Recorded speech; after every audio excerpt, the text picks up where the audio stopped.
સુપ્રસિદ્ધ યાત્રાધામ ડાકોરમાં આજે વસંત પંચમીના પવિત્ર પર્વે ભક્તિનો અનોખો રંગ જોવા મળ્યો હતો। ભગવાન રણછોડરાયજીએ સોનાના ચાંદીની પિચકારીથી કેસુડાના રંગે ફાગ ખેલવાની શરૂઆત કરી હતી।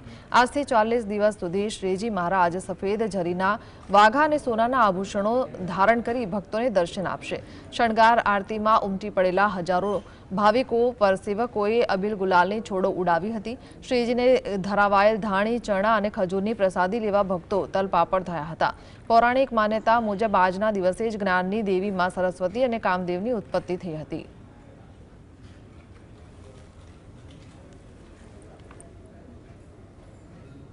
પંચમી અને વસંત પંચમીના પર્વ પર મંદિરમાં ઘટ સ્થાપન કરવામાં આવે છે। માં સરસ્વતીના આશીર્વાદની પ્રાપ્તિ કરવામાં આવે છે। કહેવાય કે જ્યારે સરસ્વતીમાં ઉત્પત્તિ થયા તો તેમના હાથમાં વીણા હતી ને વીણા વાદન કરવાથી પશુ પક્ષીને માનવને વાચા આવેલી વાક સિદ્ધિ આવેલી સંતાનને વિદ્યા વૈભવ યશ કીર્તિ અર્થે આજે માં સરસ્વતીની પૂજા કરવામાં આવે છે। કામદેવનો જન્મ પણ આજે ઉજવવામાં આવે છે અને કહેવાય છે કે રાજા રણછોડરાયજી મંદિર વૈષ્ણવ મંદિર પ્રમાણે આજથી ભગવાનને અબીલ ગુલાલ ચૌવા ચંદન અને કેસર પિચકારી સહિત વ્રત ભક્તો સહિત ભગવાન હોલી